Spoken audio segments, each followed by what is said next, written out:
Yo, welcome to the Unchained podcast. I'm your host, Keelan Martin, joined by the Bible scholar, Charles Leger, aka Granddaddy. If you're curious, we're just two guys looking to spread love, hope, and joy across the world by sharing with you the gospel of Jesus Christ and how it changed our lives. And we made this podcast so we could specifically show you how it's going to change and impact your life as well. So we aim to take this message across the world, and you can help us do that by going to anchor.fm/unchained. That's anchor.fm/unchained. And from that page, guys, you got three options. The first option is called More Places to Listen. Click it, guys, and then you can listen to us on your favorite podcast station. That helps keep us on the air. Or you can click the button right below that and you can donate to help keep us alive. You can make a small monthly contribution, or you can leave us a voice message and tell us how this podcast has changed your life. Thank you, guys. So first I want to start off with a prayer, because I really feel like I want God to guide us and direct us in this. The second epistle of Thessalonians in the 3rd chapter, verse 5 says that, basically says, now may the Lord direct your hearts into the love of God and into the patience of Christ. It's in the love of God that the revelation of who God is found. And it's in that revelation, and it's abiding in the love of God that empowers your life, that gives you direction, that gives you, everything that you need is found within the love of God. And I'm not just talking about this pretty idea of the love of God. I'm talking about this tangible revelation of the love of God. The word direct in the Greek, it means to guide into, and not just to guide into or direct into, but it also has a definition that is the removal of all hindrances. Yeah. And there's a lot of things that hinder us. There's a lot of things that hinder us in this life, and I just want to pray that God open our hearts to receive the word that we're about to speak about. I want to pray that God really guides us, gives us vision, gives us direction, teaches us His love so that we can in turn love others. And I hope that this podcast strengthens you. I hope that it encourages you. I hope that it corrects any area of your life that you may be struggling in. And that is my prayer for this year. I really pray that God direct us, that He remove the hindrances from our life, the real hindrances, and that He lead us into an area of love and patience and revelation of who He is. With that being said, I ask those things in Jesus' name. Let's start the podcast, though. Amen. Hey, yo, welcome to the Unchained podcast. I'm your host, Keelan Martin, joined by the Bible scholar, Charles Leger. I don't know if I'm going to be a Bible scholar today, because we're talking about a topic that is... He's still granddaddy, though. Yeah. I'll be a granddaddy. He's still granddaddy. I'm okay with that. Yeah, you better hope it's another 30 years before you come granddaddy. It better be. I still believe in the backhand. In other words, if you come home and tell me you got a little girl pregnant, I'm going to backhand your teeth out. Oh, man, most parents should believe in that backhand. Yeah. But, I can't remember what episode this is. I can't keep track of it. I got to count them up. But anyway. We did a lot of them. Yeah, we have done a lot of them. We like 34, 35 in, something like that. Which, compared to others been doing it 4 or 5 years, I see how it takes consistency to keep coming up with fresh material, trying to organize your thoughts, your ideas. So, but praise God, we done made it this far. Yeah, and let's say this. So most of the time, we don't organize our thoughts or ideas. We just go off the cuff. Yeah, we do. Really, yeah. Most of the time, we go off the cuff. But see, that's a blessing, though, because God aligns the conversation a lot. Yeah. Yeah, so... But here's the thing: like if you ain't mesh with nobody, you can't go off the cuff. You help be fighting on the podcast. Yeah, sometimes you butter it up, man. Oh man, so Charles and I have been talking, and we kind of wanted to address this a little bit sooner, and we kind of touched on it the last podcast, and of course, right now we're looking at protests. We see how social media is taking it's already been evil, but now it's taking a huge demonic turn, with just how people are attacking each other on, Facebook. Instagram is getting... Yeah, self-proclaimed Christian. Yeah, it's getting out of hand, man. So, hence the post yesterday. I was like, I think I'm going to just post exclusively through the ministry site. You just do away with the whole personal joint, man. I just get tired of the whole childish aspect of it. And, you know, we do want to address, this racial divide that we're experiencing right now, and we want to talk about it from several point of views. Yeah, and I want to say, let's say that we want to address this racial divide that social media platforms are propagating. Right, and we want to do that factually. Like, we don't want to do it with just like haphazard ideas or like my opinion. Now, granted, we will share our opinion. But you know, we've looked at a lot of. We've been listening to a lot of different people's perspectives. I've been talking to my brothers from another mother and another color. And asking them about their experiences. You know, just to kind of get an idea. And the reason I say we want to talk about how social media platforms are propagating this racial division is because I'm sitting next to a black man right now about to talk about racism. Right.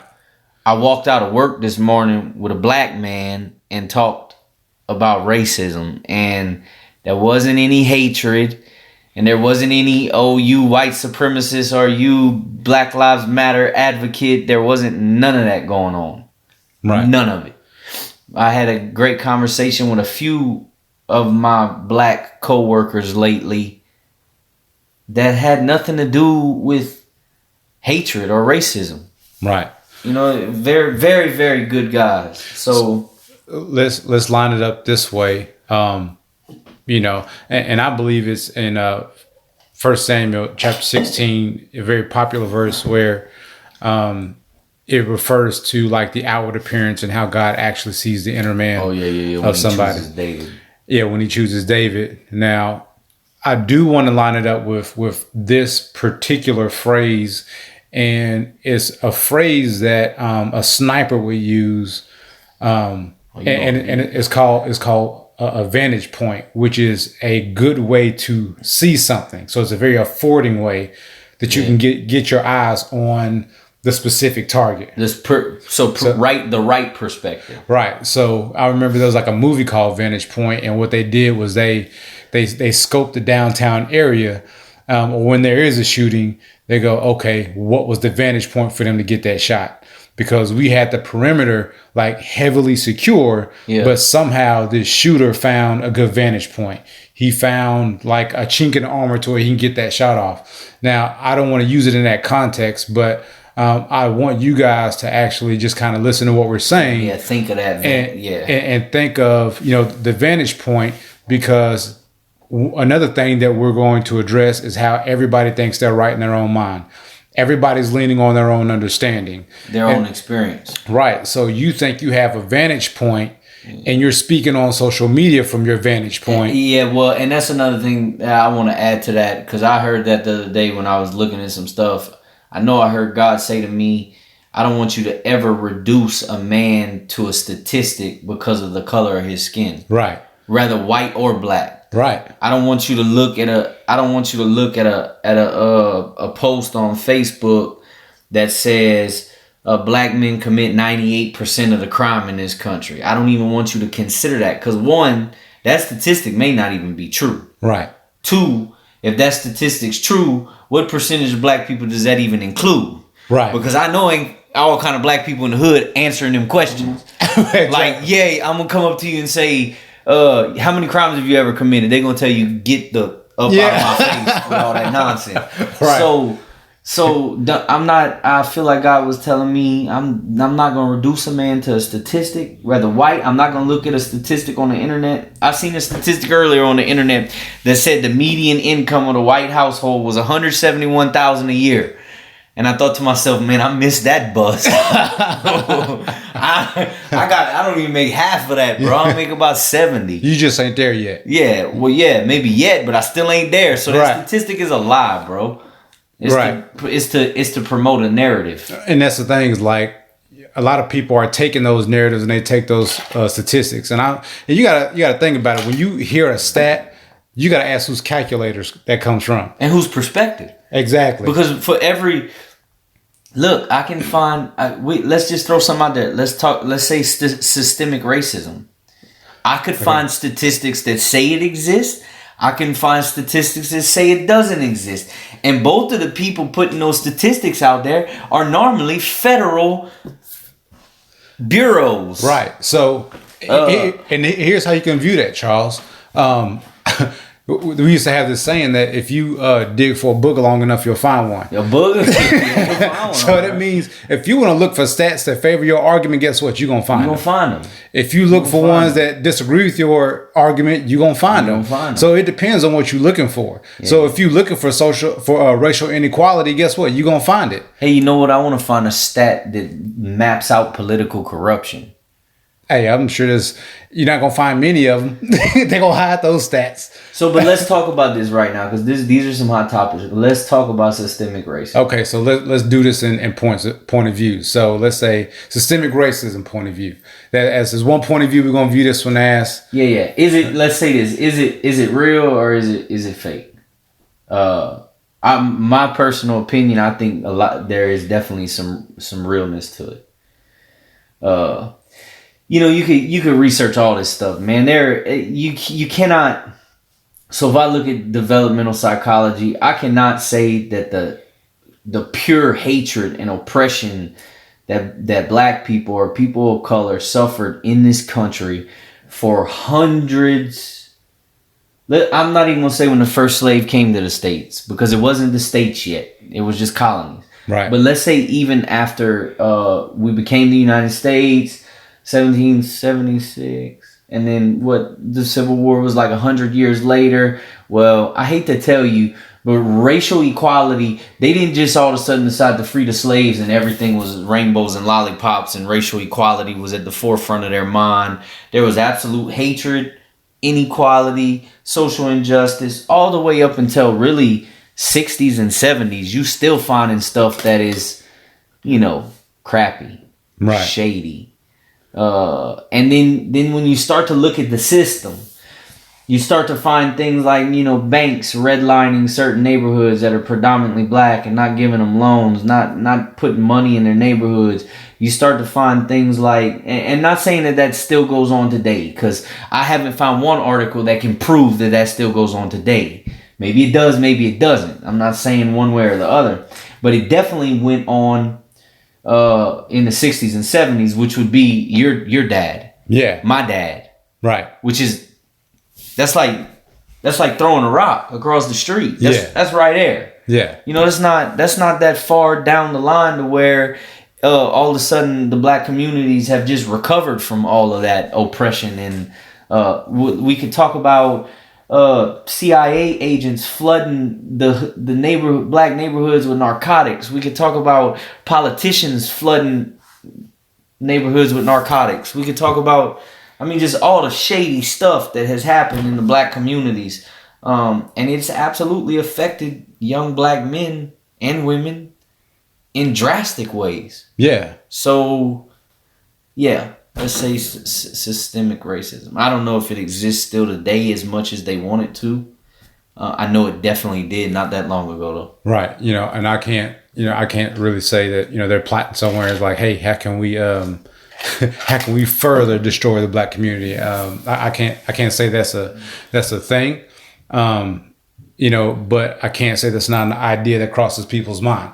or, in some areas, some ways or form. I'm not saying it either, but so if you listen to some of the stuff Joe Biden said in the early 90s when he had that major crimes bill passed, that seems like that was what was on his mind. Yeah, let's cripple and destroy the black community. Let's force mass incarceration, and then give them the drugs so they can hang themselves with them. Right. That's what that's what it sounds like. Bro, that's what I'm gonna just be real with you. That's what it looks like. That's what it sounds like. Listen, if it looks like, how they say that? If it looks like a duck, if it quacks like a duck, it's probably a duck. Right. But if it looks like a snake and it slithers like a snake, that thing might be poisonous. Right. Yeah. But dude, it's like, and here's the thing. I don't believe that there is, again, like today, systematic oppression to where you can't find, you can't find opportunity. So let's go into that. Yeah. You hit on that. Let's talk about choice. Yeah. So I don't believe that you cannot find, opportunity. And some of y'all are like, well, oh yeah, I don't have the same, opportunity. And you live in that neighborhood. So I don't have the same, I was talking about this morning, about being, like exposed to certain things in your life. And it's hard to say that, somebody who grows up, in the hood and very, very low income housing has the same opportunity as somebody who grows up in the suburbs. Yeah. These two individuals will have two different upbringings based upon the choices of their parents. Yeah. Yeah. So, I can't sit up there and say that I haven't had opportunity, because I had, again, use that word choice. I had opportunity to hang with the thugs or stay with them. But you chose, but I chose different, right? And so you're talking about somebody who grew up in an apartment complex called Noel Crest Apartments in Nashville. That's like, to my earliest memory, that's where I started. Now, if I had to paint a picture of how bad it was, they wouldn't deliver pizza there, if it tells you anything. Yeah. So it was bad. It was bad. If you can't get pizza delivered, it's bad. Yeah. But I also have I have people like my grandparents. They value education, very high on education. So my grandmother was a special education teacher, and my grandfather, he taught education. He's built inner city schools. He was a principal, and his wife was in education. So my roots, they value education. Yeah. So because she worked hard for what she had, even though my grandmother grew up poor. And she grew up in an abusive household. She grew up like in 38, bro. So she grew up in so she could, rightfully so, she could probably say, hey, yeah, I know a time where racism was real. Oh yeah, she's seen it. Yeah, like she's seen it. Yeah. And so she's never taught me to be racist, but just some of the comments she's made over years, it wasn't the fact that she was racist, it's because she still, she was still dealing with the trust issue. We were talking about that the other day. Right. The developmental issues that spring from that type of experience. Right. So it wasn't like she was saying you can't hang with white people. She was like, yo, don't be trust careful. Don't trust them white folk. hey, you can hang out with white folks, but be very careful. Yeah. be careful. Yeah. And I don't even think it was just so much as like the person, as much as she was like, you don't know where their background. You don't know where they come from. Yeah. So I come from a background of people who value education, and to have that modeled in front of me, of course, what you have modeled in front of you, that kind of dictates your route, or because you will often lean towards what those before you have went after. You know what I mean? So if my grandmother had decided to do the wrong thing, not work, depend on the government, you know what I'm saying, like that would have shaped my identity a little bit. She chose to get it, right? But let's say this: your grandma is above average. Yeah. Because most people don't fall into that category. They don't, because I absolutely went to school where, dude, all they knew was dope. Yeah. All they knew was fighting. Yeah. All they knew was alcohol. All they knew was that life. So, and this is my thought, and I want to just kind of spread some. Let's spread some psychological knowledge on the whole thing. Let's throw that in the mix so we can add this to people's perspective. So I take black people, I put them in a ghetto. I put them in a housing, living right on top of each other. They ain't got nothing. They ain't got no money. They were slaves at one point. We decided to free them, and we didn't give them nothing. We get, what is it, 40 acres and a mule? Yeah. You get what I'm saying, right? We really didn't give them nothing. And listen, I'm a white man, so if y'all don't like what I'm saying and you white, oh well, deal with it. So we didn't give them nothing. And then we put them on top of each other in extreme poverty, which creates a necessity for survival. You can look at any great psychologist. I'll use Maslow, for example, where he writes about the hierarchy of needs.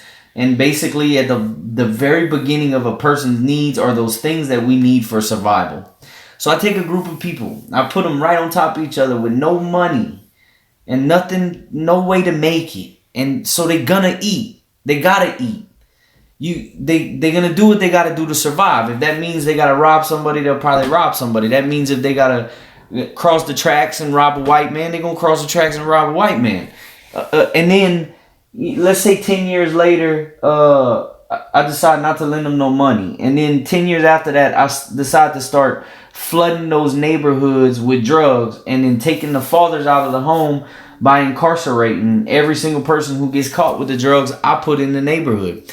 Because when you really sit back and think about it, how did black people who have absolutely nothing get all kind of dope in them neighborhoods? I mean, with no money to buy them. No money to buy them. Unless you robbed a cartel. Yeah, and you're going to die. Well, back in those days, we could probably say it was probably more the mafia. Right. Them Italians. But you know them Italians going to cut you up and put you in pieces somewhere. You're going to die. You're not going to rob them. They may give you dope, whatever, yada, yada. You know what I'm saying. I don't want to get too off into that. I'm just trying to paint a picture. So, the father's not in the home. The child grows up. If you look at Erik Erikson's stages of development, man, one of those first stages is trust or mistrust. And then I think it's shame versus doubt or shame versus autonomy. I can't remember. Initiative versus doubt. I can't remember exactly what all the stages are. But basically it is this. The child either learns how to trust or develops mistrust. No father in the household. Mama's not around. She's strung out on drugs. The neighborhood ends up raising this child. Most of them are selling drugs. Most of them are doing drugs. They surrounded by this lifestyle that is absolutely destructive. Their trust is shattered. They trust no one because they haven't been taught that they could trust anyone. Then you reach this place where the child starts to become autonomous. In other words, meaning self-govern. Yeah. He starts to emulate what he sees. Yeah. Well, and here's the thing. During that self-governing process, there are a few things. There's either shame or I forgot the positive one that could be created. There's a couple of baseline things that are created. And I don't remember. But basically, if trust is shattered and they start this governing process where the child is learning how to govern themselves and all they're faced with is shame and doubt and every time they do something wrong, mama's screaming at them, or every time they do something wrong, stepdaddy's beating on them, then they start to develop what is believed by Erik Erikson as a sense of badness. In other words, meaning... Why are you writing this down? because I'm connecting my thoughts. And I got you. Okay. I don't know. I do that sometimes. A sense of badness. Now, this is developmental psychology, y'all. You can look all this up. You can look Erik Erikson up. He's one of the leading psychologists when it comes to developmental psychology. A sense of badness. My God, is that not plaguing the young black male today? Right. Look at all the music. Look at the image that's presented. They all want to and listen, if you're white and you're listening to this, you better be concerned because it ain't just a black problem no more. I can pull up over there in Sequoia Hills. Yeah. If you know Knoxville, they got nothing but money. And right at the light, I can watch two white boys pull up bumping Kodak Black. Right. They want to be gangsters. They grew up in not even just in the suburbs. They grew up with some money. Right. In multi-million-dollar houses. Exactly. So it's everybody's problem. It's not just the black community's problem. Right. And so here's another issue that that we're facing. And so again, you're talking about cultural influences pretty much governing a young mind that ends up again emulating what it sees, becoming what is surrounding this person. So here's the thing, man. Let's take my high school for example. I went to Stratford High School. Yeah. It wasn't a bad school. It actually was a great school, but they shifted they shifted the zones. So then you had middle class going to school with, and don't take this personal, but lower class. So you had middle class living with project people, like in the same school. Yeah. So you had about 4 or 5 different sets all in one school. Yeah. So you had North Second, you had South Fayette, you had Inglewood, you had the Bottom. I mean, you had all these in one set. So you had to be extremely careful which hallway you walk down. Yeah. Right. Because if you don't have that education or understand what they're saying to you, you might go home with 2 black eyes. Yeah. And more often not, like without your shoes. Yeah. So it wasn't a good experience for most. Where I grew up I went to school in a predominantly black high school, and thank goodness they changed out the leadership, we all learned to go to school together. But like I said, there was just a difference in how I grew up and how they grew up. Yeah, You feel me? Like where they honor gold teeth and sagging pants and yada yada. That's what. Like that is what they were accustomed to. There was their neighborhood. There was their upbringing. Then you even get middle class, and you get these two diversities going to school, same race but still diverse. Yeah, right? yeah, because of the upbringing. Right. So you got two different cultures coming together in one school, and bro, before you know it, the whole entire school is acting the same way. The whole entire school is talking the same way. And bro, it's all about influence and exposure. Yeah. And it's much easier to be influenced in a negative way than it is to be an influencer in a positive way. Right. So, but even then, man, back to the thing about choice is I had a choice to follow him, or I had the choice to make my own path. Yeah. You feel me? So some people ask, when you moving back to Nashville? I'm never moving back to Nashville. The whole reason I moved out is because I knew I wouldn't make the right choices had I stayed in Nashville. Yeah. So, again, as far as, systematic racism goes, or oppression, I can't remember which one you said. But I said systemic racism. There you go, systemic racism. But let's also clarify this. Well, no, finish your sentence. No, you can go ahead. No, okay. I'm sorry, this thought just came to mind. If systemic racism is alive and well today and still very much so attacking the black community, we as people, and I'm speaking to black people right now, y'all got to stop blaming every white person for it. Right. Because I ain't sitting up in Senate making laws and passing bills that affect you in any way, bro. And I'm not oppressing you, and I never have. My pops didn't sit in a seat in the House of Representatives. Right. My mom was a drug addict. My grandpa struggled with alcohol. I had all kind of problems. Right. I didn't, and that's most people. So I think, and I want to clarify that, I think that most white people see this systemic racism and they say to themselves, what is that? What is that? Right.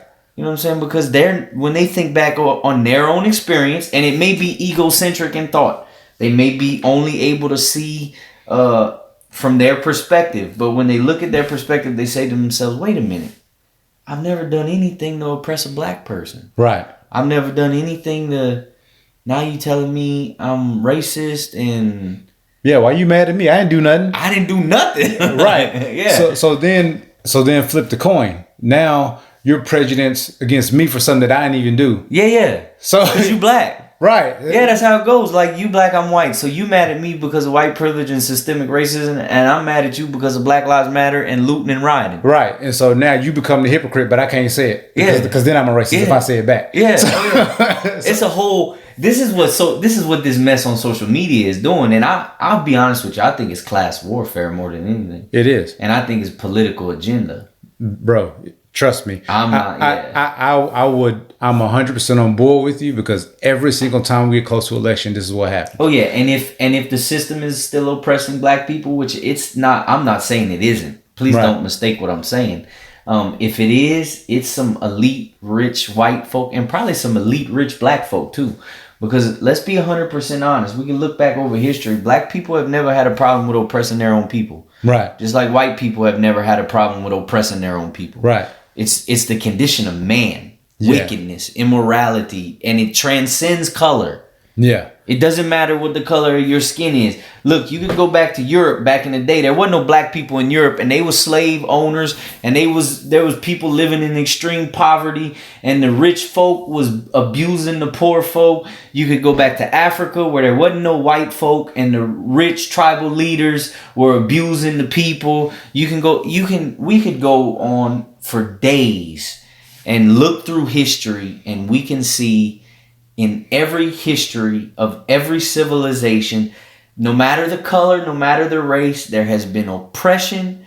There has been rich people or wealthy people or people in power oppressing the people they govern. Okay, so let me spell that out for y'all, because and here's what makes me mad. Because and look, let me tell you something. Don't think that I don't acknowledge the 430 some odd years that there were black slaves. Don't think I don't acknowledge that. But let me tell you this: you should. Blacks were not and have not, been the only slaves. Blacks were not the first slaves. And let me tell you something, that slavery had absolutely nothing to do with color. The only color that slavery had something to do with was green. It only has something to do with money. Whenever you see slavery, it always has something to do with money. It's always about the bottom dollar. Yeah. And if you want to draw it out in today's terms, there is still slavery. It's still about the bottom dollar. It's still about the bottom dollar. Okay, so you look at a drive-through, bruh. Yeah. And okay, let me paint this out. Not taking jabs at Chick-fil-A, I'm just using them as an example, right? So you see how busy Chick-fil-A is. I like Chick-fil-A. You know what I'm saying? You see how busy they are, right? They more so though. They crazy. You got to think about how much food they have to have prepared, correct, and out the window on time. Yeah. Right? So, and I will go further to say that Chick-fil-A has some of the best service you'll ever get. Oh, yeah. You see what I'm saying? They greet you nicely. The food's always fresh. It's always good. And they fast. And they fast, right? Yeah. Do you think they're being paid exactly what they're worth to make that happen? The employees? No, probably. No, probably absolutely not. Yeah. They're not being paid enough. Chick-fil-A pays good too. And right. Yeah. But here's what I'm saying is that there are some people who have great talent. They have great minds. They are absolutely phenomenally gifted. Yeah. But when you work under somebody, you will never ever be paid what you're worth ever. Yeah. The only people that get to live on their own terms are the ones that own the company. Not the ones not the ones under the umbrella, bruh. The one who got the money. The one who has the money. Yeah. So if you got to punch a clock, you a slave. If you got to punch a clock, you are a slave. And here's the thing, there's nothing wrong with having a job. So Damian Marley made that song Slave Mill. Yeah. You listen to Damian Marley? Bro. He was talking about how the slave mill still churning. It still does. And there's nothing wrong with having a job. But there is something wrong if you work a job, but you don't make plans to have your own too. There's something wrong with that. Yeah. Because now you're adopting a slave mentality, which means I got to work. I got to do what they tell me to do. I got to do what I got to do. Otherwise, what? Yeah. I don't get money. Well, then we could also talk about like the prison system. That's one of the things I came across the other day, studying all this out. In fact, in the 13th Amendment, it clearly states that slavery is illegal unless it is punishment for a crime, which is very interesting. Right. Because unless you study that stuff, you don't know that. But that's the 13th Amendment. That's the amendment they wrote to free the slaves, and there's some stipulations in there. Right. So basically, I can enslave you if you break the law. Yeah. Well, I started studying the prison system. You know, that's $100 million a year, hundreds of millions of dollars a year. Organizations, the DOCs, the state penitentiaries. I mean, it's all about money, bro. Yeah. From every so you punch a clock to make money, which is a good thing. You should work. It is a good thing. Your man should not work because then he becomes idle and he becomes Paul says this about a woman, but I believe it's true about a man too, because you see it all the time. A man who doesn't work becomes idle and he becomes a busybody in other people's business. Yeah. Look, you on Facebook all day posting stuff. Go to work. Right. Go get a job, man. Every time I look on Facebook, you posting something. Man, go get a job. You posting or you finger scrolling. Oh, you finger scrolling. Go get a job, dude. Stop posting every 2 minutes. So just to clarify, look, I am not saying you shouldn't work. I am saying you should not work and have a plan for exit. Yeah. You should think about your future. But at the same time, the prison system, because we were talking about that systemic racism, or systematic oppression of the black race, because that's a hot topic nowadays. I think it's true, but I don't think it is true in the way they present it. Because here's the thing, if I tell you the truth about what I'm doing, then I expose myself. But if I make up a false narrative and make you believe something that I'm not even doing, then I don't expose myself and I keep destroying you. Right. So think about that. Really think about that, because I think that's what they do. I think that I don't think it just applies to color, man. Because I know a whole lot of white people that don't fit the bill when it comes to their statistics. Right. But I think if they create a narrative that isn't even truthful in order to distract you from what they're really doing. Right. And bro, you know, the word ignorance doesn't mean you're stupid. It just means you have no knowledge in that particular area. And ignorance is the absence of light in that area. And most of y'all get on Facebook and you just read stuff. And I don't care what platform it is. You just read stuff and you take it for what it is without doing your own research. Oh yeah. And now you sit up here arguing with somebody who's stupid, don't have any knowledge about what it is or what it's like to be you, and you waste your entire day becoming a fool because they said something foolish. Just an argument. So it's just an argument, bro. And so again, let's switch gears. You know, let's talk about because I agree with everything you said about you know, like systemic racism and systemic oppression. But I also want to talk about it from a personal point of view, a PPOV. All right. Yeah, because you big. I know you big choice. You pro life, but you pro choice. We ain't talking about abortion. No, we ain't talking. Let's not even mention abortion. Oh God, I can see God brought that to my mind right now. Let's talk about Planned Parenthood just for a second. Just for a second. Now let's do it. 2 seconds. There are more young black babies that die every single day because of Planned Parenthood. Do you know that Planned Parenthood donates millions of dollars every year to Democratic campaigns? Millions. Why? Because you keep their doors open. I'm just going to throw it out there. They killing y'all in your own neighborhoods on the cool, like for real. Yeah. And then they selling you a false narrative to make you hate white people. Ta-da. Yeah. What's the ingredients in your food? Oh, this is supposed to be good for you. Yeah, we talked about that before. Like, what's in those ingredients you eating? Yeah. But no, from a personal point of view, Charles, here's one thing that drives me absolutely up the wall. Now, and those of you who are white, I love y'all. I've never had a racist bone in my body. I've always hung out with different races because don't let them lie to you. What am I doing sitting here with you, Charles? I'm just messing with y'all. But no, for real. You know what boggles my mind, dude, is that from a personal point of view, I know people talk about like having issues finding a job. From my own personal point of view, I have never in my life had an issue finding a job. Right now, I have had an issue with being pulled over by the cops. Yeah. Now, the difference, the difference between the two is I know how to dress for a job. I know how to talk for a job. That's it right there. But when I'm riding around in a 2000 Trans Am with the T-tops off with rose gold teeth and sagging pants and my music's blaring, what do you think they think about me, Charles?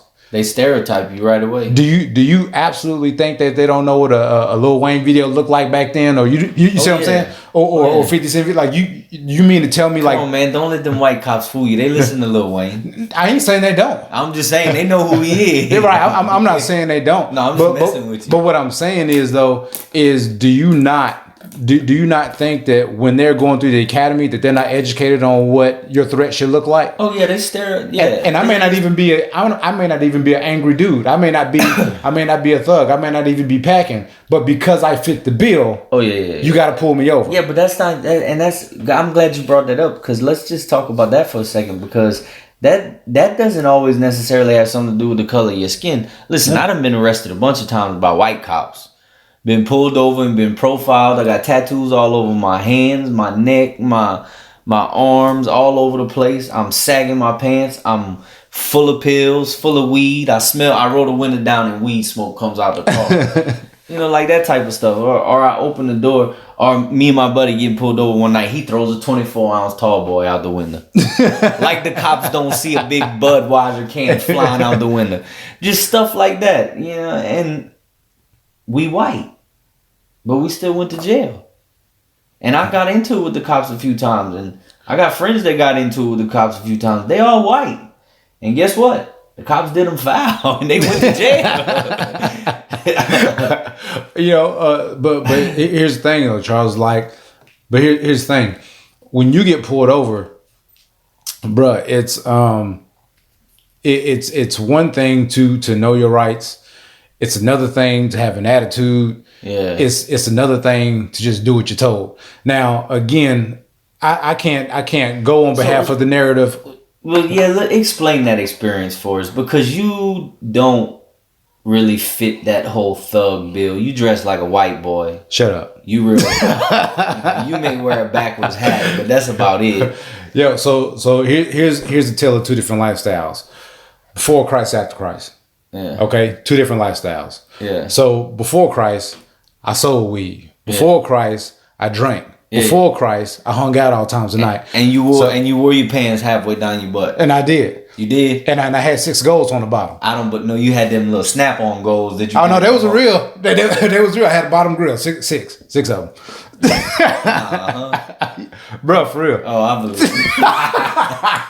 I believe you, bro. He clowning me over here. But again, two different lifestyles. And I remember being in college in Clarksville, and you talking about being like, it's like being pulled over was obsessive, dude. Like, it got to the point where I didn't want to leave the house because it was happening too frequently. You know what I mean? So it was happening 2 or 3 times a week. When you was in college in Clarksville, you was still tripping. Yep. Still tripping. Still tripping. Class in the morning, slinging in the evening. Terrible. But, you know, it got to the point where, dude, they would park outside of my look, because it's like a small apartment complex building. It was like 6 apartments in a little strip or whatever, and it was like right across the street from like a trailer park or whatever. And there was this little empty parking lot down like maybe 100 yards from my apartment. But they would post up there and they would sit for hours. They would do it all the time. I was like, you know what? I'm hungry, but I can't even leave the house. Because you in Clarksville, Tennessee, right? Right. That's a whole bunch of white folk out there, isn't it? Dude, it is, but it's also a military town too. But it was also it was big for drugs then too. Okay, so I'm just wondering why are they specifically sitting outside your building? Dude, I could never tell. Yeah. I could never tell. I mean, because I don't know if they was watching. But when you tripping like that, you think they are. No, but here's the thing. I would like on one occasion they sat outside all day from like 3 p.m. to like 9 p.m. They sat outside my apartment complex. Yeah. So I got in my car, and then as soon as I backed up and drove up the road, they turned the lights on and they started following me up the street. Yeah. So I go make a left turn, go up to the end of the road to the main road. As soon as I get to the stop sign, they turn the lights on and pull me over. Yeah. So 2 days before that, I had been pulled over for having like a broken taillight. And they searching you? They didn't search me this time. And then this particular day, like 2 days later, I pulled up to the top of the road. I pull off in this little thing and then within this month, I've been pulled over like maybe 2 or 3 other times. And there was never any cause for it. They wouldn't write me tickets. They just wanted to see who was driving the car. They wanted, you know what I mean? Yeah. You know what I mean? It was unnecessary, bro. So it was like they looking at how I dress. They see me get in the car. They profile. Yeah, and so it like this time. And honestly, bro, if I had done this particular move like today, I'd probably been shot. Cause they pulled me over, dude. I get out of the car. I throw my hands up like what? Oh yeah, they shot. If it happened like today, dude, they'd shoot me. That's the one time I had the cops pull a gun on me, bro. I hopped out of a car like that. I had some Zambars on me. I threw them under the seat. I hopped out. I threw it in park and I hopped out the car. Dude, that was a mistake. Yeah. Bro, that was a mistake. Yeah, and so that's the thing, bro. Is like, this had happened multiple times, like just within that month, dude. Where they just kept just pulling me over. So again, no reason. Wasn't like I didn't use my blinker. I wasn't speeding. Just, you know what I'm saying? So there was probably some. There was a lot of profiling. Racial profiling. Yeah, bro, and that same look. And I brought the lifestyle down here to Knoxville when I first moved here. Okay, so now do you think that racial profiling was because they're racist? Or do you think it's because... No, I just thought that was... I just fit the bill. And here's the thing, and whatever... And I don't know exactly how they're trained, so I can't really say. I just know they were more than likely viewing me as a threat. You know, that's an interesting question, right? Because how do you say, was the racial profiling racist? Because it sounds like, well, racial profiling, it has to be racist. In all actuality, let's define the word racism real quick. Because it is a person or a groups of people who believe that they are superior to another groups of people according to maybe color or belief or whatever. Yeah. So maybe they can I could sit back and say that dude may have drugs on him and the color of his skin may be black. Does that make me a racist? Nah. Do you think that's what the cops do? Here's the thing. I think they have a type. They got a type. So let's be real. You know, I went to jail a couple months ago. We're not gonna get into the details about that. We're not gonna get into the details about that. But if I had to put a type on it, there's some dudes in there look like you. Tattoos on the neck. Oh yeah, I know. You get what I'm saying? I used to go in there all the time. I know, bro. They full of dudes in there that look like me. But that's why. But I didn't do nothing illegal though. That's why I'm asking. That's why I'm asking you all these questions. I wanted you to share your experience because I got the same experience and I'm white. Right. I don't. White. But here, I think they have a. I believe they have a type. Yeah. Now I'm not going to say that there are some cops who may absolutely be racist. There are absolutely because it's blatant, dude. It's on. Yeah. You can't deny that. Yeah, there's absolutely cops out there that are racist. But I don't think every single cop is a racist. No. I don't think, you know what I mean? Like I don't think the majority of the cops are racist. Because I'll be honest with you, bro. It's like every time I've gotten pulled over, I've never given a cop. Well, put it this way: since I've changed, like I've never given a cop attitude. You feel me? It's like I respect the officer. He's doing his job. Yeah, you feel me? And they don't really give you no grief. Right. But if he comes to my window and I'm like, what do you want? Or if I got attitude, okay, now I'm escalating the situation. Yeah. I watched a video the other day where the dude claimed that he was a black Hebrew Israelite. That was his nationality, and that he was a foreign diplomat, so he didn't have to listen to the cops. God, dude, I was sitting there watching these two cops just go back and forth with this dude, and this dude is just going off on him, bro. And I'm thinking to myself, they gonna shoot you. Well, yeah, but you're right. You gonna end up getting in. Is it that serious? They put right. I don't know. Right. So here's the thing: is that I've always respected an officer. You know what I'm saying? Never had a reason to disrespect the officer. You feel me? Because now I will say this. Because of all that's going on, I don't like cops riding behind me. If I have the opportunity, I will pull off, let them pass, and I'll get behind him. I'm just being real. Oh, that's probably a good. And I'm just being real because most, and I'm not okay. I'm gonna put this out there.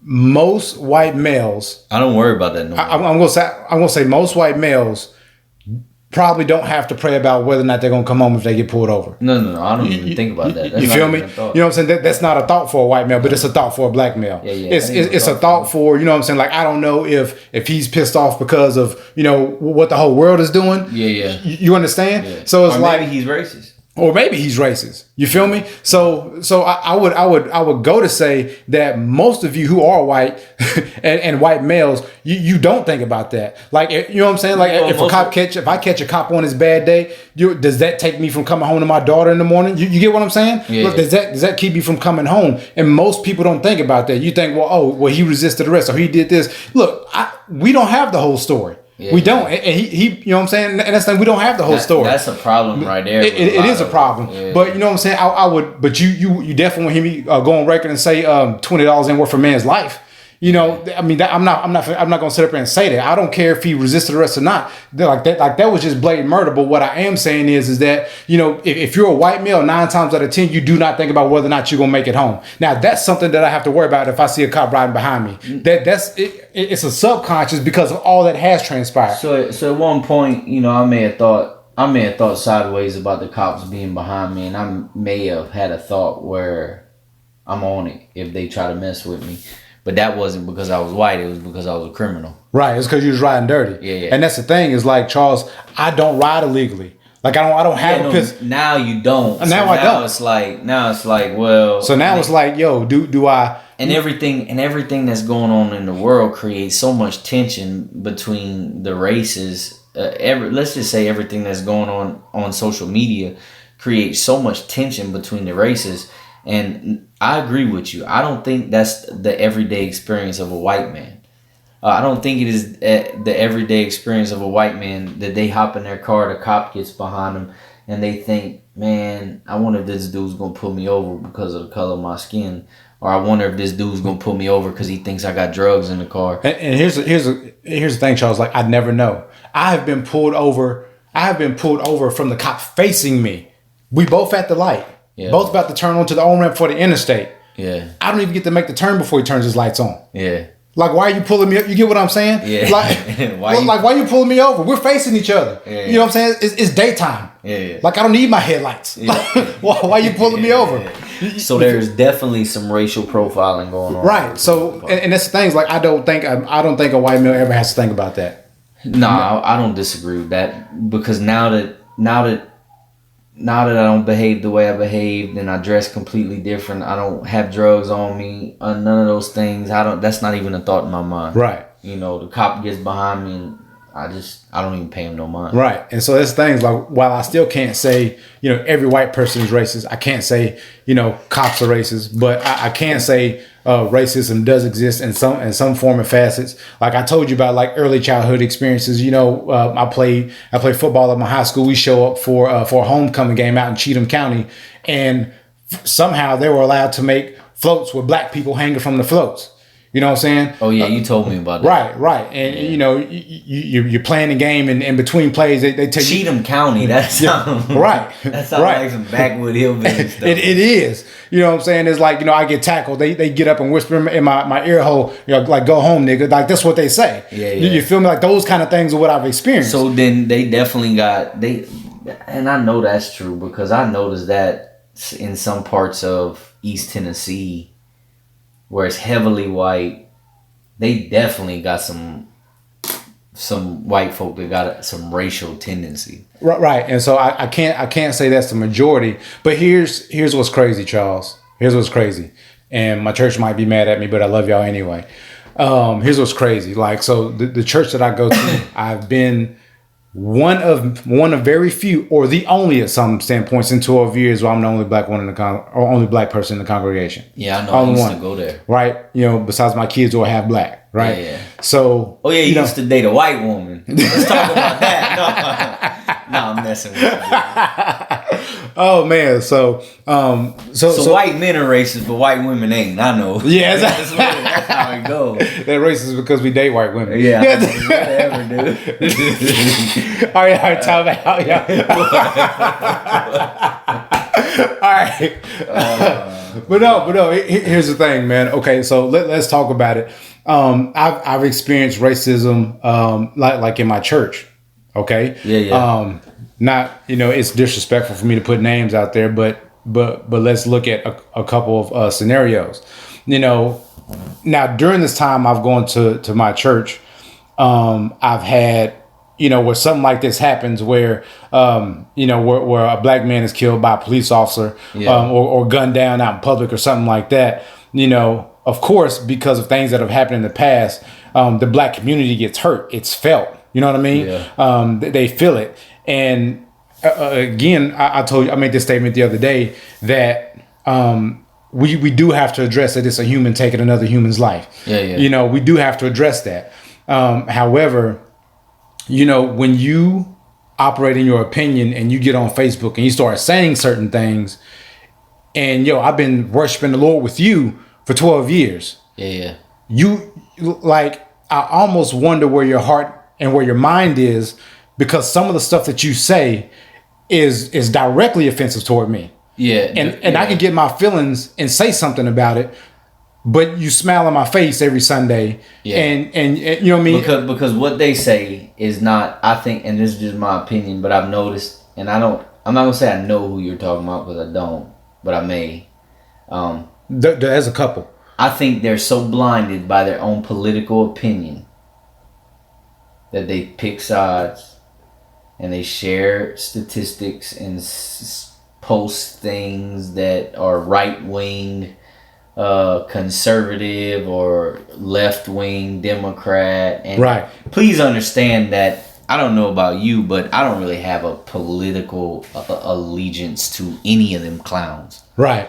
So I'm speaking to you from a place of, I'm not watered down with political nonsense. I don't think I'm going to be watered down either. Yeah. But you come to me and you say, but they say stupid stuff, and I've seen some posts that you pretty stupid. Yeah, you say stupid stuff, and it's blatantly offensive. Yeah. Because not only are you talking about me, you're talking about my kids. Yeah, you talk. You know what I mean? You know what I mean? You talking about, you know what I'm saying, not only my race, but you're talking about my mom, you're talking about my grandma. When you say stupid stuff like that, and you're blatantly insensitive about it. Yeah. But then you smile in my face like you just didn't say what you just said, and don't give me that garbage about you don't see. I don't see color. Like I don't want to hear that, because if you saying you don't see color, then you don't see me at all. You wouldn't be right. Good point. You don't see so me if at you all. didn't see color, I mean, what do I look like to you? I'm black.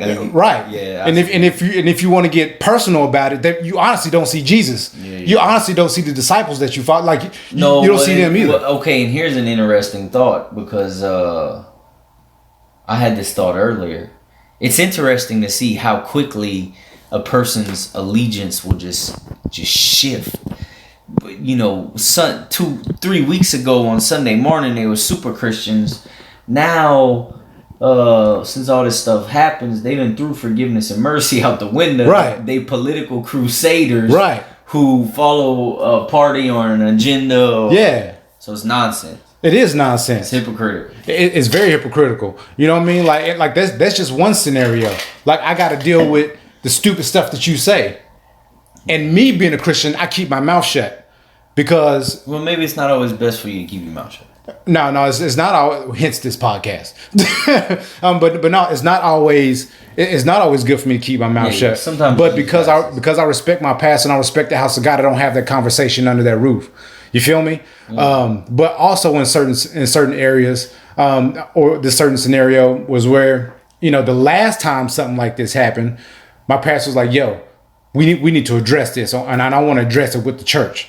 Yeah. And so one Sunday he addressed like the hatred between Nazis and Jews, right? Yeah. Is that when he did the foot washing? This is when he did the foot washing. Oh boy. And then and then the very next Sunday he talked about cultural differences between blacks and whites. Yeah. So what he did was he brought me on stage, and the night before I didn't even know what he was planning to do. He said, "Yo, can I use you in an illustrated sermon?" I said, "Absolutely."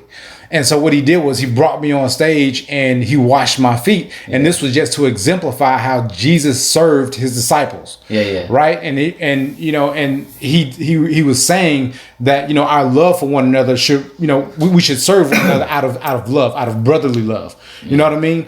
So he washed my feet. And so that sparked a little piece of hatred within one of the members there.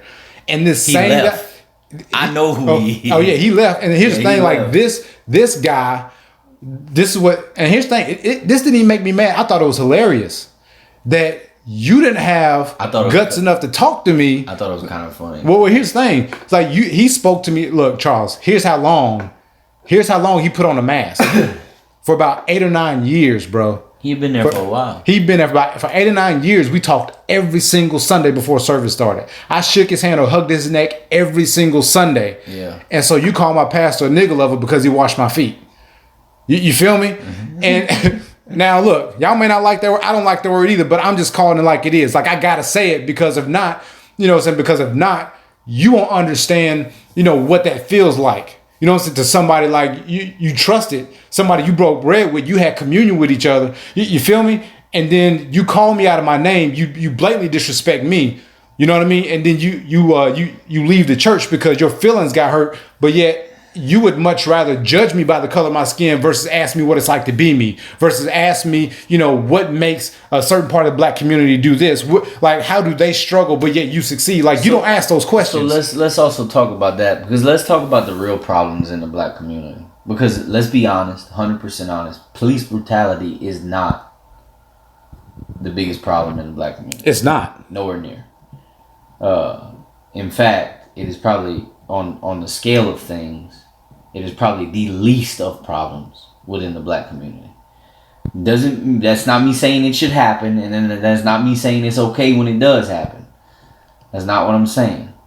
But one also does have to look at facts and statistics and say that the black community has much bigger problems than police brutality.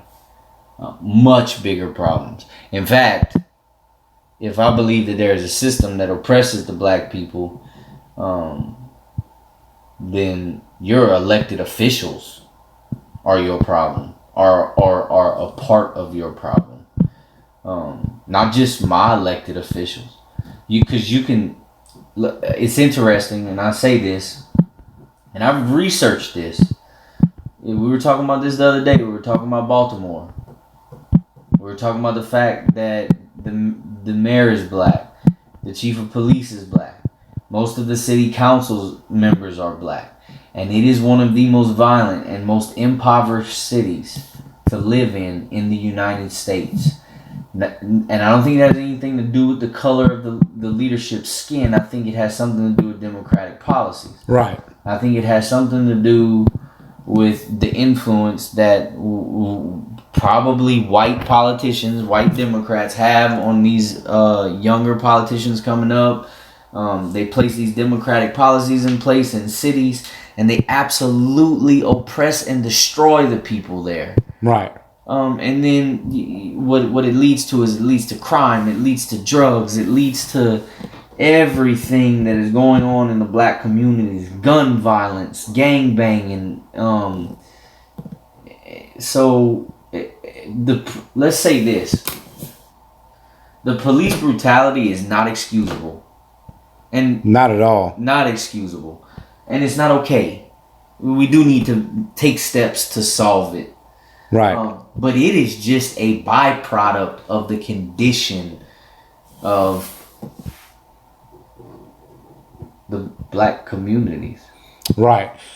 And here's the thing: is not the biggest issue that we face. I don't believe that at all. And I will say that some of the stuff that we go through, it can be self-inflicted, and we talked about this too. And that's the whole fact that if we're going to be serious about making a change in this country, like as black people and whites, if you joining in, if we're going to be like really sincere about making differences, like we can't be out promoting gangster rap that have anything to do with black on black crime, shooting one another. But yet you get mad if a white cop murders a black person. That just makes you hypocritical. It makes you... Yeah, so it's okay for a black person to murder a black person, but if a white cop does it, it's racist. Right. And it's okay if you call a black person N-word, but it makes you mad if... You feel me? It's double standard. It is double standard and hypocrisy. And that's the thing that... and I think we glorify gangster rap all too much to have absolutely nothing positive to uplift or bring up these young males in general now, because it's not just black males that are being affected by the music, it's white males too. Yeah, and the situation between if something doesn't shake in the black communities as far as change, different leadership, people who reduce poverty, stimulate economies in these areas, who create job opportunities, who fight drugs. You gotta have. If you got people, your leadership absolutely has to go to war against drugs. Or this nation's leadership needs to go to war against drugs, because drugs is one of the biggest problems that transcends color as well, and is destroying many homes. And it destroyed my life for a long time. By the glory of God and by the sacrifice made by Jesus Christ, I found freedom from it. That's not everybody's story. Most people don't find freedom from it. But the condition between, or the animosity between the black man and the police officer is only going to get worse if it doesn't change. Because you got to think of both perspectives. A black man comes up in the hood and doesn't have much, and let's say he doesn't even sell drugs. Let's say he works. Right. Let's say, because I don't want to reduce every black man to a drug dealer, because that's wrong. Yeah. Let's say he works at, I don't know. Throw something out there. Walmart. Yeah. I'm not even going to say McDonald's, because that's a bad job. Y'all call me a racist. That white boy said all black people work at McDonald's. I could already hear it. No, Walmart. Let's not even say Walmart, man. Let's say Target. That's the same thing. I know. I'm just messing right now, bro. But so let's say you got him a good job. He's a supervisor at Walmart. And but he grows up in that neighborhood and he's surrounded by that all the time. And most of his friends probably say F the police and sag their pants and listen to that music. And the cop wakes up every morning and he puts his vest on and he kisses his wife and he wonders if he's gonna come home that night, because the neighborhood he patrols is full of gangbangers and dope dealers, and there are a lot of people in that community who are good people, but he's not dealing with the good people from that community because the good people don't ever get in trouble. He's dealing with all the criminals and all the thugs who want to take his life every day. So I wonder if he becomes racist because of his job. I wonder if he starts to develop a little bit of hatred. Right. Because of the things he sees. The 14-year-old who decided to let an AK-47 ring through an apartment building, and now he got to pick up a little girl's brains off the sidewalk. Right. You know what I'm saying? So don't be so judgmental and don't be so quick to not see things through a person's perspective just because their skin color is different from yours. Yeah. Because I would go further to say that, I've done personal training in Knoxville, man, for years, bro. And I want y'all to understand that a lot of my clients they're millionaires, and I'm black.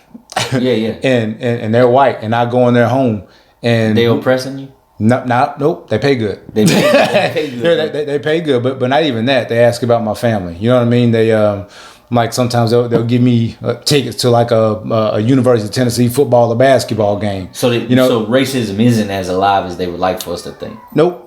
I don't think it is. Now when I first moved down here, I was like, yo, ain't no black people down here. No, they ain't a lot. I said the same thing, and I'm white. And here's the thing, dude, is like I thought they were trying to be funny.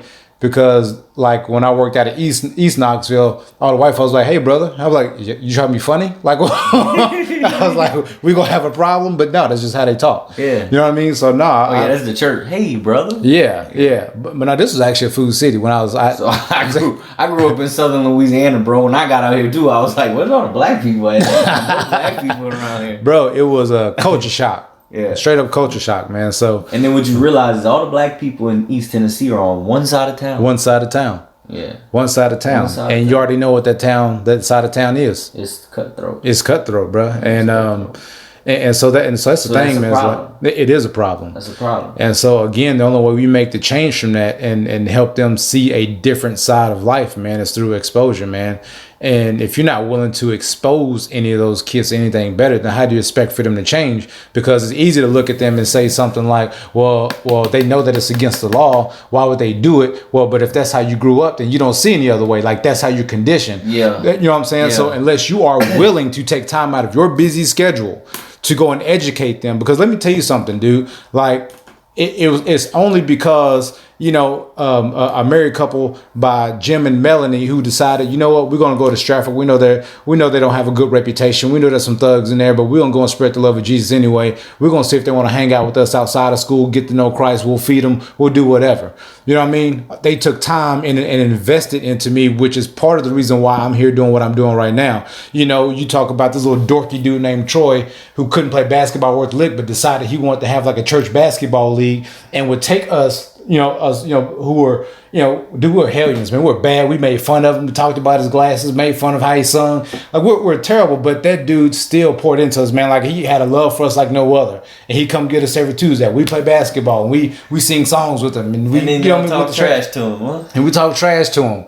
But you know what? He was consistent. He showed up every day. Yeah. He was like, you know what? I don't like these black kids. I ain't going to deal with them. They're rude. They're disrespectful. He understands, like, I need to expose them to something else. How else do I expect them to change? Yeah. So all of y'all who are sitting on social media and you talking out the side of your neck and you saying stupid stuff. Oh, yeah, and you ain't doing nothing. And you ain't doing nothing about it. Why don't you take a note? Because there's some people out here who actually want to make a difference. They actually want to make changes. And as long as you sit behind that cell phone and you play God and you act like you better than everybody else. Let's put this out there because me and you talked about this the other day. You're absolutely right, but we need to call and stir up black men. Yeah. Because I spent years in a black community trying to reach young black men for 14 to 17 years old. And I'm not saying I didn't reach them, but I'm not saying that I was as effective as a black person would be. Black person would be. Because again, it's all about relevance. Yeah. And there's like, okay, well, it's easy for you to say, Charles, you're white. You're white. You're white. What do you know about the black struggle? Yeah. What do you know about it? Like I ate ramen noodles just like you, bro. All my dad bought was ham sandwiches, bro. I ate ham. I didn't even like mayonnaise. I hated ham sandwiches by the time I was, bro, for real. It was just me and my pops. You know what I'm saying? You know, the rebuttal would be, at least you had ham. We ate with sandwiches. Yeah. Wish we had some meat on that bread. Yeah, wish we had some meat on that bread. Nah, bro. Y'all didn't even eat wish sandwiches because y'all got all kind of white people from the church buying y'all groceries and food. Y'all got loved. Stop lying to me. But I know that's not everybody's story. That was their story. Them boys used to hit me up all the time, go to the store, go buy something. I was good with it, but at the same time, you know, things happen and I ended up getting married, having kids, and I just wasn't able to do it anymore.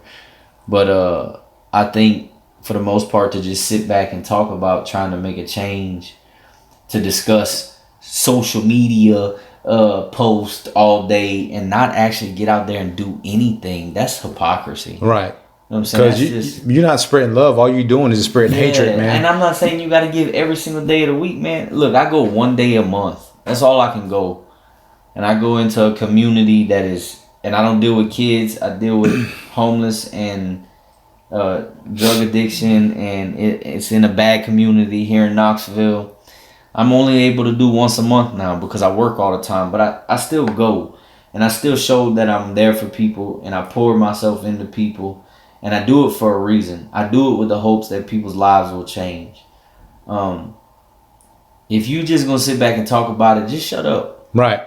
Just stop talking about it. Please shut up. Yeah, because really all you doing is you spreading you divisive. Most of the people who just sit back and talk about it, you can tell because they divide. And I'll be honest with you, most of the people who on social media talking, they claim to be Christian.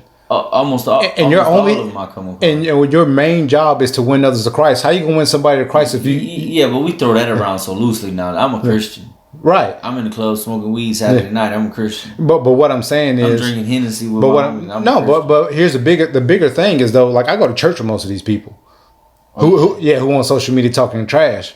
Like I go to church with y'all. Guess who don't go to church there no more? Me. I don't even have to deal with it. But seriously, man, I'm like, please, because like our job really is to win people to Christ, and you're not gonna do it that way. Even if you're not trying to win people, I don't care if you don't go to church, if you don't believe in God, you're not gonna stop racism. By posting your opinion. Well, no, now let's be real clear.